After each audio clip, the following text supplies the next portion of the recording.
Hello अस्सलाम वालेकुम दोस्तों। तो यार क्या हाल है। आज की इस वीडियो में अप सेलिंग और डाउन सेलिंग और क्रॉस सेलिंग के बारे में डिस्कशन करेंगे। ठीक है, तो अप सेलिंग वो होती है कि जब एक सेल पर्सन कुछ पैसे की लालच देकर एक बंदे से वो चीज़ खरीदवा ले जो चीज़ वो ख़रीदने नहीं आया हो। ठीक है, लेट सपोज एक बंदा एक रेस्टोरेंट में आता है और उसको चाहिए 50 रुपीज़ की चिकन। ठीक है, अब वो उस बंदे से कहता है सेल पर्सन, ठीक है, सेल पर्सन उस बंदे से कहता है कि आप सिर्फ 20 रुपीज़ में इससे अच्छी चीज़ खा सकते हैं। ठीक है, यानी कि इससे बड़ा पीस ले सकते हैं 20 रुपीज़ में। ठीक है, तो अगर वो बंदा जो रेस्टोरेंट में आया था खाने के लिए ये वाली चिकन, वो अगर ये चीज़ ले लेता है तो उसका मतलब कि उस सेल पर्सन ने अप सेलिंग की। ठीक है, सो इस चीज़ को हम अप सेलिंग कहते हैं। ठीक है, अब लेट सपोज के क्योंकि यहाँ पे अगर आप देखें तो वो बंदा ऑन द फर्स्ट प्लेस ये चीज़ खाने ही नहीं आया था। ठीक है, वो खाने आया था ये वाली चीज़, लेकिन उसने सेल पर्सन ने इसको इस तरह मतलब कन्वेंस किया या इस तरह उसे अपनी चाल में फंसा लिया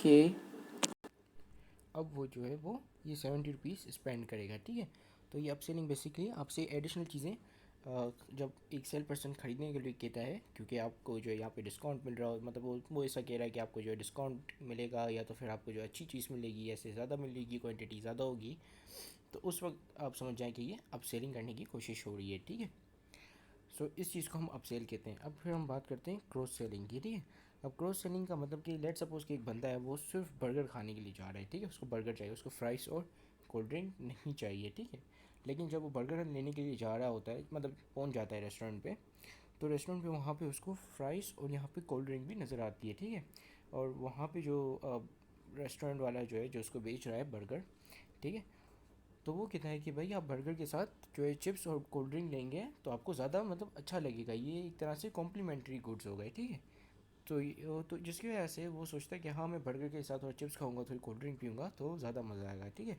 तो वो रेस्टोरेंट वाला उसको इस तरह से कन्विंस करता है कि आपको ज़्यादा मज़ा आएगा, तो फिर वो जो है इसको बर्गर के साथ इसे भी ख़रीद लेता है। ठीक है, तो लेट सपोज बर्गर जो है वो 30 रुपये का था और ये 10 रुपये का था। ठीक है, तो अब ये क्रॉस सेलिंग की वजह से कितने रुपए खर्च किए हमारे कस्टमर ने, तो उस कस्टमर ने अभी पूरे के पूरे 40 रुपये खर्च कर लिए, जबकि वो 30 रुपये सिर्फ खर्च करने आया था। ठीक है, so this is the power of cross selling. ठीक है, अब हम आते हैं हमारी डाउन सेलिंग पे। ठीक है, डाउन सेलिंग में क्या होता है कि जो सेल पर्सनस होते हैं या तो फिर जो जो प्रोड्यूसर्स होते हैं या जो मार्केटर्स होते हैं, वो इस तरह गेम खेलते हैं कि अगर एक महंगी चीज़ है, ठीक है, अब महंगी चीज़ है वो एक बंदा जो अफोर्ड नहीं कर सकता, तो फिर क्या करते हैं कि उस चीज़ की एक सस्ती चीज़ भी निकालते हैं कि जैसे लेट सपोज़ कि ये पॉपकॉर्न है। ठीक है, अब ये पॉपकॉर्न का लेट सपोज़ कि सिर्फ ये एक ही डब्बा पहले आता था। ठीक है, अब मार्केटर ने कहा कि इतना बड़ा डब्बा पॉपकॉर्न का लोग ज़्यादातर जो मूवीज़ देखने के लिए आते हैं वो उतना बड़ा डब्बा अफोर्ड नहीं कर सकते हैं। ठीक है,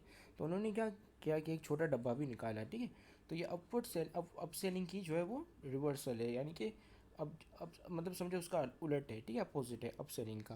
ठीक है, तो उन्होंने क्या किया एक छोटा वेरिएंट भी निकाल दिया उसका, यानी कि अब जो बंदा जो है ये 70 रुपीज़ का पॉपकॉर्न का डब्बा अफोर्ड नहीं कर सकता है, तो उसको बोलेंगे कि भाई आप नो प्रॉब्लम, आप 70 रुपीज़ का अफोर्ड नहीं कर सकते, आप जो है वो ये 30 रुपीज़ वाला ले लें। ठीक है, सो यानी कि सेम बिल्कुल चीज़ वही है, सिर्फ वेरिएंट उन्होंने दूसरा निकाल लिया। ठीक है, वैरायटी निकाल ली एक, ठीक है, साइज़ उसका स्मॉल करके, तो इस चीज़ को हम कहते हैं डाउन सेलिंग। ठीक है, so this is it, thank you very much for watching this video, have a great day and अल्लाह हाफिज़।